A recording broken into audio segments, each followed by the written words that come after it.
Hola, bueno, ahora sí vamos a hacer el último recorrido por nuestra materia. Dudaba en si agregar este tema que es de liderazgo y prefiero que lo tengan y después, bueno, podemos conversar cómo abarcarlo de la mejor manera. La verdad es que sí que prefiero que esté y no que falte y quedarme con ganas también de haberlo compartido con ustedes.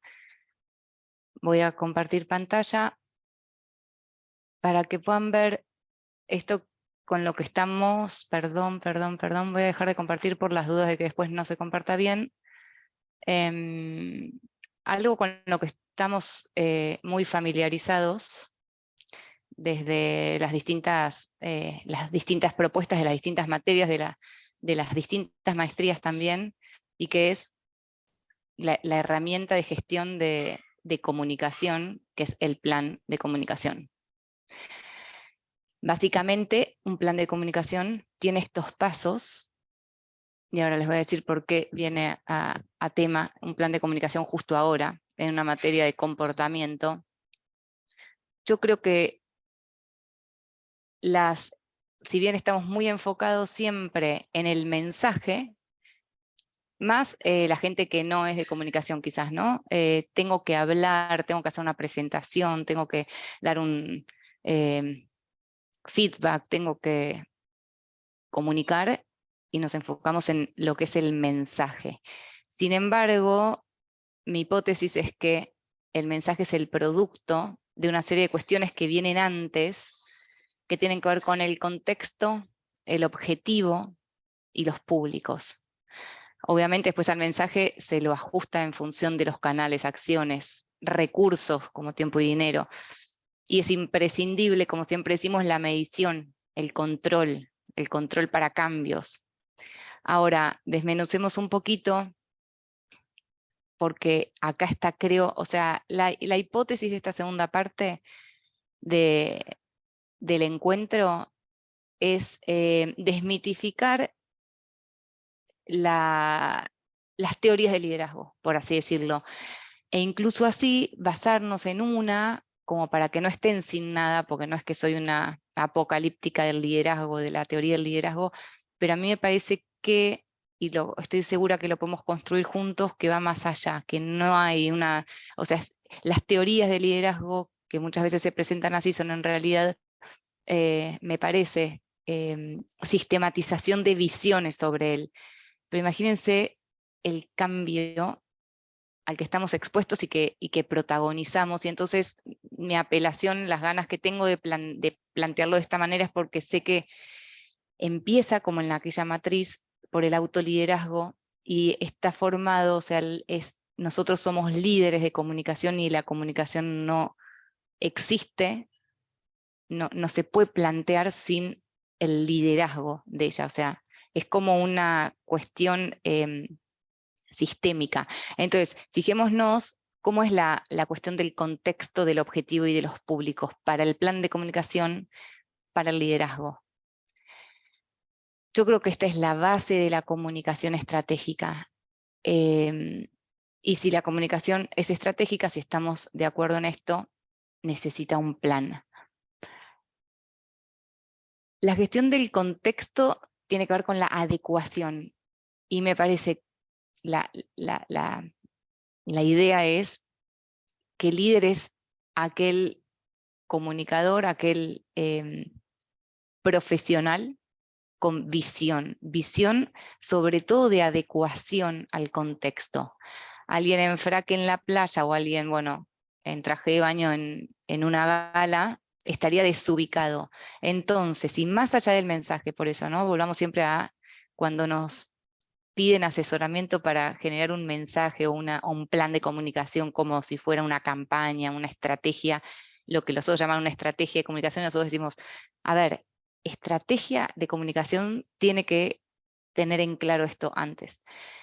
La visión del contexto, se habla mucho de context management, de gestión del contexto como una habilidad, lo estoy empezando a escuchar como una habilidad que se ha empezado a mapear y que es imprescindible para estar adecuado y no ser un desubicado, porque si estamos desubicados porque somos naif, porque somos agresivos en un contexto más ingenuo, porque estamos hablando en un colegio y estamos en un tono de coloquio de idea. Bueno, toda la cuestión que ustedes ya saben y se pueden imaginar y se pueden también, me imagino que pueden estar como chequeando en sus vivencias, cuando han podido líderes que ustedes están, con los que ustedes están en contacto, o ustedes mismos, adecuarse más o menos a un contexto. Sin adecuación, el canal de los otros se cerró. Entonces nada de lo que nosotros digamos puede construir confianza, puede posicionarse como información de calidad. La importancia de gestionar el contexto o de caer en el ridículo. El objetivo para el liderazgo de la comunicación. ¿Qué tanto entendemos que tenemos un objetivo y que quizás no está del todo definido en su alcance, en su dirección, en la medición de la distancia a la meta? O sea, y esto no es solamente para el principio de año para fijar objetivos o para el final y analizar cómo hemos desempeñado, sino cada vez que formamos parte de un contexto de comunicación, ¿en qué medida, minimicémoslo a reunión, en qué medida vamos a una reunión con un objetivo claro? Está muy bueno para al presentar propuestas, los fundamentos de una propuesta, la línea de tiempo, los objetivos. Ahora, ¿cómo gestionamos esto nosotros? Este es nuestro plan de comunicación personal y cómo entonces también podemos facilitar a los líderes a los que facilitamos organizacionalmente su trabajo, qué tanto podemos facilitarles y facilitarnos la claridad en una definición de objetivo. Esto requiere de un taller aparte. Yo trabajo mucho con talleres de definición de objetivo porque tiene una cierta lógica y una cierta un proceso, ¿no? Definición de objetivo. Después, si quieren, me preguntan y lo vemos, que sea enunciado en positivo, que pueda medirse, que dependa de mí. El objetivo que me planteo tiene que depender de mí y constatar variables, pero y cómo me voy a dar cuenta de que el objetivo se cumplió, cómo lo voy a comunicar y cómo lo voy a festejar. Ese es otro taller. Ahora, la claridad que nos da tener un objetivo es la dirección que le imprimimos a la comunicación. Fíjense que todavía no hablamos de mensaje. Y los públicos. La flexibilidad de la comunicación tiene que ver con la adaptación que hacemos a los distintos públicos. Y entonces, en la previsión de públicos, casi siempre tendemos a mapear públicos, stakeholders, en función de quiénes son los públicos a los que vamos a estar dirigiéndonos, a los que queremos dirigirnos ahora. Pensamos también que en esa comunicación hay públicos a los que no queremos que les llegue la información porque están. Entonces, ¿de qué manera mapeo incluso los que no quiero que, o todavía no quiero que les llegue la información? Y ¿cómo hago para adaptar, no solamente a plataformas, como si fueran redes sociales? Imagínense que los públicos en vivo y en directo, o los públicos que podemos identificar, tienen una lógica que es mucho más compleja que una red social, en función de que no voy a estar posteando fotos en LinkedIn y no voy a estar haciendo una búsqueda laboral o posicionándome para una búsqueda laboral en Facebook, ¿no? La red es como que nos viene a poner esto blanco sobre negro, la complejidad que tiene mapear públicos. ¿Y cómo mapearlos? Bueno, yo creo que las distintas unidades, las 4 unidades que hemos visto, sobre todo en la 2 y la 3, modelos mentales, creencias, sistemas representacionales, bueno, eso apenas lo vimos, pero esto de cómo, al ponerme en el lugar del público, cómo entiendo que está entendiendo el mensaje. En esta complejidad, no quiero dejar de lado la importancia que tiene guiarnos, aunque sea brevemente y tienen la Biblia. Es un white paper de Fernando Fragueiras, ahora se los voy a presentar. Sobre todo, y Fernando Fragueiras también parte de esta base de tipos de liderazgo. Van a escuchar mucho hablar seguramente escuchan hablar de tipos, estilos de liderazgo, y que tienen que ver con, sobre todo, dos grandes fuentes conceptuales, que es el liderazgo transformacional y el liderazgo situacional. El transformacional es más el líder como con la impresión de carisma, en el sentido amplio de la palabra, y el situacional es el líder enfocado a los objetivos y a la organización, algo así como veíamos en la matriz de cultura de Schneider. Bueno, este es como un gran corte para entender, bueno, este liderazgo, por ejemplo, no sé si están familiarizados con el U, liderazgo U, bueno, ¿a qué tipo de liderazgo correspondería? Bueno, quizás más al transformacional, ¿no? Y ahí empezamos como a entender rasgos. También está acá el liderazgo de equipos, que digamos tiene mucho que ver sobre todo con el transformacional y se supone ya en el situacional, etc.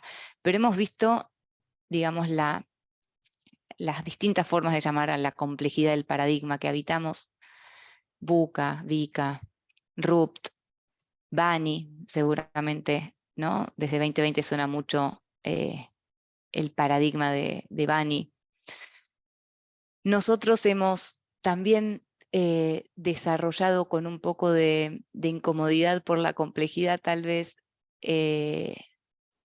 los paradigmas que habitamos y se nos presentan en función de las 6 olas de la innovación y los paradigmas de comunicación necesarios en esas olas, como fuimos viendo. Entonces, no nos han faltado matrices, posturas, teorías para comprender la complejidad y la dimensión de la complejidad. ¿Se acuerdan el barómetro de Edelman de este año que indicaba que el mayor constructor de confianza para una persona es su organización? Acá están las ODS y en qué medida hay cuestiones que tienen que ver con super skills, power skills, embebidas en lo que son los objetivos sostenibles, a dónde va el futuro de nuestra casa, de nuestro planeta. Entonces, frente a toda esa complejidad y riqueza en oportunidades también, el liderazgo que plantea Fragueiro fue decano de IAE muchos años, tiene una cátedra de liderazgo stakeholder, se llama así su plataforma en IAE, va a estar dando una materia y ha dado materias con nosotros también en EPC, y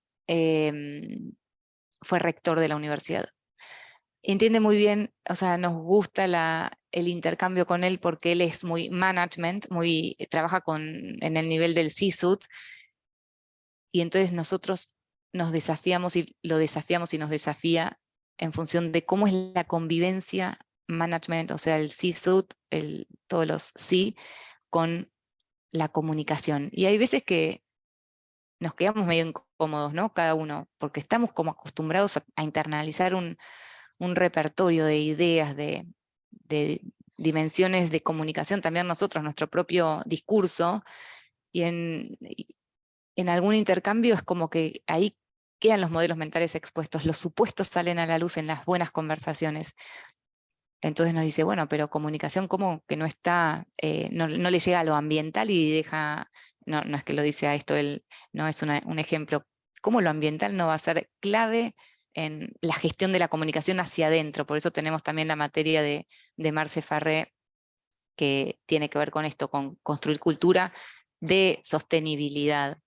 Esta es la clave, cómo comunicación no entiende del todo el negocio, cómo hablamos de blockchain sin entender cómo se tramita o transacciona un Bitcoin, ejemplos. Y al revés, ¿no? Bueno, en estas 4 dimensiones, él plantea el cuádruple impacto entrelazado. El white paper habla de esto, es más complejo, pero este es el foco: el impacto en lo económico, humano, las personas, institucional, lo corporativo y lo ambiental.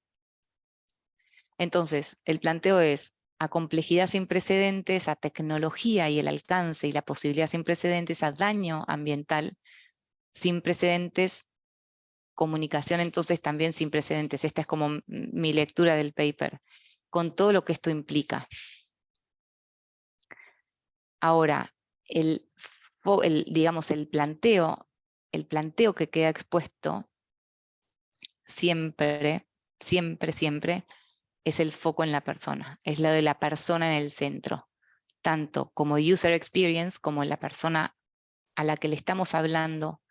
Sé que en organizaciones que no son de consumo, digamos, o de consumo masivo, etcétera, es más difícil entender esto, pero como hemos venido hablando también, intuimos siempre la necesidad de poner al ciudadano, al agremiado, al público, digamos, lateral, y no solo al que consume o está expuesto a nuestros contenidos, servicios y productos en el centro de la ecuación, y de esa manera también entender de qué manera la user experience, la experiencia colaborador, experiencia empleado es vital y qué hace comunicación ahí.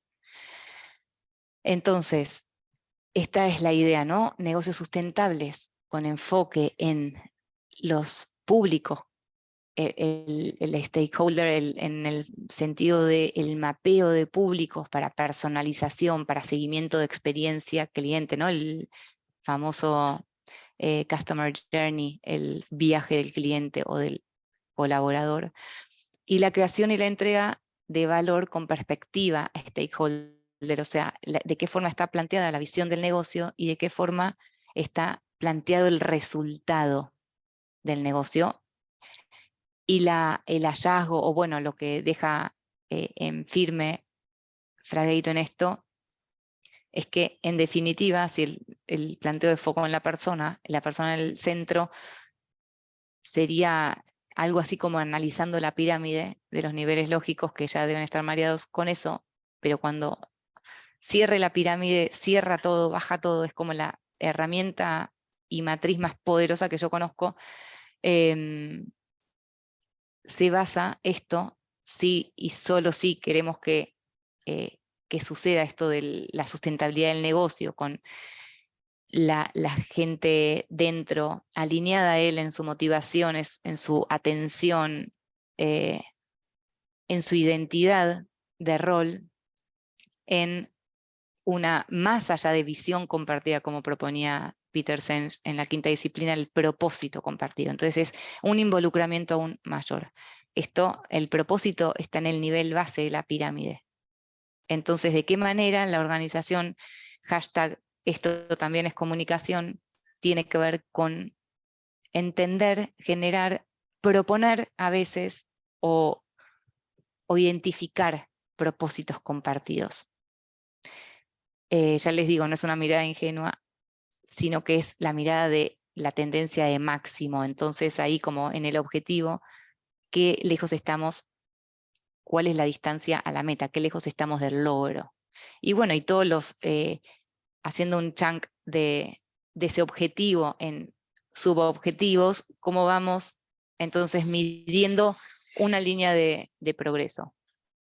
Entonces, en las empresas con propósito, con una causa en común, tienen como características estos ejes de gestión, atravesadas obviamente por la comunicación.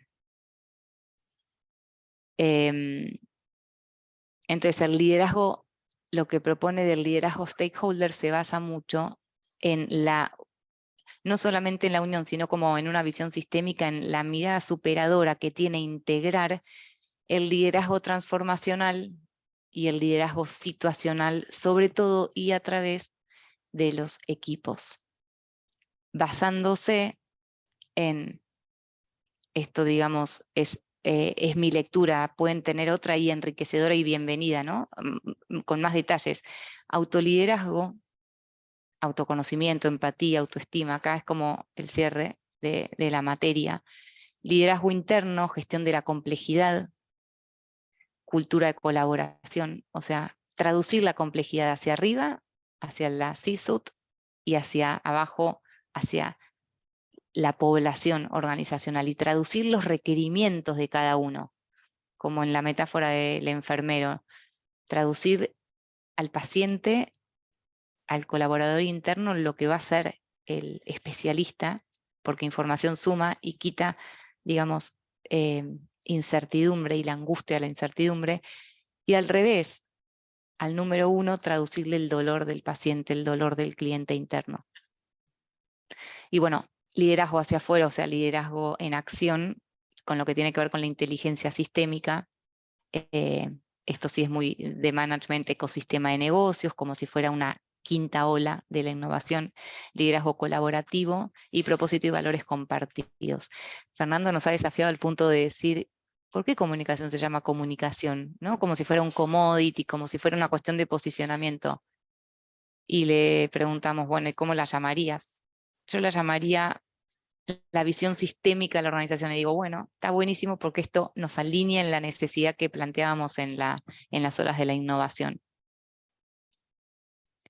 Visto de esta manera, el liderazgo creando valor en 4 dimensiones, en las 4 dimensiones planteadas: económico, humano, ambiental y me falta una, no me acuerdo cuál les dije, pero son estas, institucional me faltaba creo, queda expuesto de esta manera. Ay, acá estaban, perdón, escritas. Queda expuesto de esta manera. Sin embargo, ahora vamos a la visión que tenemos de nuestra materia, ya al final. Me gusta también entender el liderazgo de esta manera. De Howard Gardner, o sea, con foco en la educación, lo tienen a Howard Gardner seguramente de las 5 mentes del futuro y de las 8 inteligencias múltiples. Trabajó mucho con Csikszentmihalyi, lo conocen a Csikszentmihalyi, es muy difícil de leer el apellido, acaba de fallecer el año pasado, Mihaly Csikszentmihalyi, y ha sido el creador junto con Gardner de The Good Work Project, que vimos al principio, de la teoría del flow. Entonces, Gardner tiene esta hipótesis, me gustan las hipótesis que nos desafían a decir no acuerdo o ¿y qué tal si va por acá? Y encontrar ciertas perlas en el camino.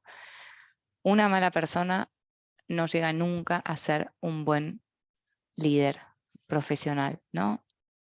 Entonces él dice, ¿listo para qué? Cualquier talento no es listo en el sentido de, no de ready, sino de inteligente. Cualquier talento no es sino una capacidad de adaptación al entorno, y así esa es su definición de inteligencia. Para estas posturas que les estoy presentando, que son 4, que es como una visión diferente del liderazgo, y la quinta que nos consagra, tienen la Biblia y tienen artículos, notas, es más de divulgación, no es académico estrictamente, aunque todas estas personas son académicas, ¿no? Un poco como nosotros. Davidson, desde las neurociencias, desde la histología, digamos, del funcionamiento celular y, bueno, y con una visión anatómica y funcional de las neurociencias o de la neuroanatomía antes, sostiene que la base de un cerebro sano es la bondad. Me gustan, o sea, no vamos a desarrollar cada una de estas posturas, pero es súper interesante de entender y de leer esta perspectiva. Yo se las estoy como fortaleciendo sistémicamente, pero digamos, cada una es un hito en sí misma y no están relacionadas. Digo, a mí me gusta hacer la relación. Miguel Valle, que fue como muy nombrado hace unos años, a raíz de un artículo que escribió basado sobre Davidson, y que es muy lindo, muy ameno, y tiene mucho sentido, y dice también, como dialogando con Gardner, ¿no? La bondad es el punto más alto de la inteligencia. Y por anteúltimo, esta mirada de, digamos que también es una ola de innovación, la de Escardó, la del famoso pediatra Florencio Escardó, que escribió, bueno, él no la escribió sobre su caso,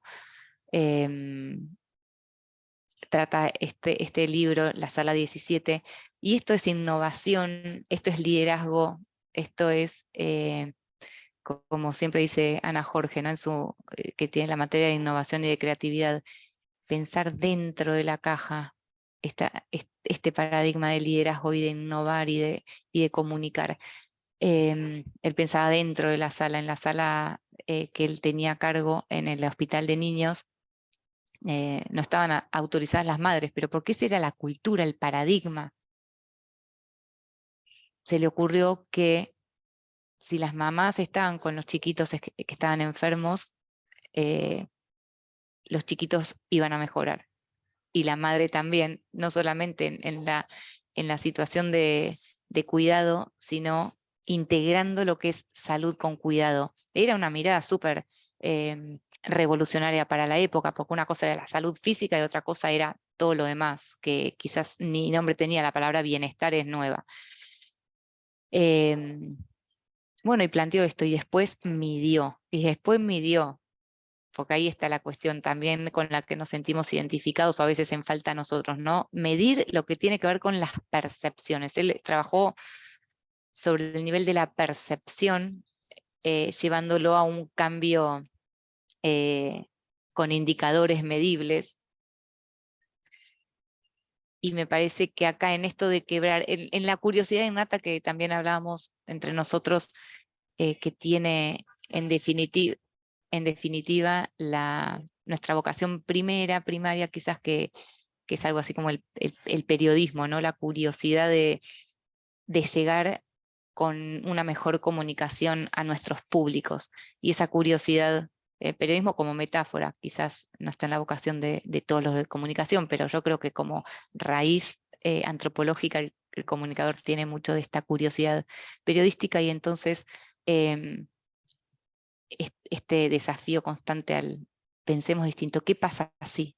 No vimos acá en innovación el caso este de un caballo, Peyo se llama, que trabaja en un hospital en Milán.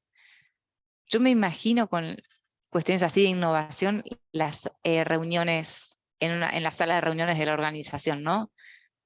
Uno tiene una idea y dice, no, esto no va a funcionar, y se la calla una vez, otra vez. Tiene una idea y dice, van a pensar como en seguridad psicológica, o que soy ingenuo, que soy ignorante, y cómo nos vamos boicoteando en nuestro síndrome del impostor. Me imaginaba la idea esta en un hospital, alguien planteando traigamos un caballo, simplemente eso como máxima, pero ¿qué nos estamos ahorrando de plantear cada uno en su sala, en su reunión? Por último, ahora sí, ahora créanme cuando digo por último, volvemos a Jane, a Edgar Jane. Para mí este es el estilo de liderazgo más integrador, porque además creo que es la última publicación de Jane. Él empezó a publicar en los 60, si no me equivoco, y este libro es bastante reciente, de 2000 y algo. La indagación humilde, y dice, bueno, que él estaba afuera en su casa mirando o admirando unos hongos que crecían en un árbol, y que pasa una señora y dice, uy, cuidado con los hongos, son peligrosos, hay muchas clases de hongos, yo conozco no sé qué, y le empieza como a abrumar con comunicación, a abrumar con información, y él se queda calladito y dice, ¿qué tal si preguntamos más y contamos menos, ¿no? The gentle art of asking instead of telling. ¿Qué tal si dejamos de decir y escuchamos, en definitiva? Entonces, yo tengo este libro disponible, también me lo compré por Mercado Libre, se los puedo facilitar. Propone esto como la revolución de la comunicación interpersonal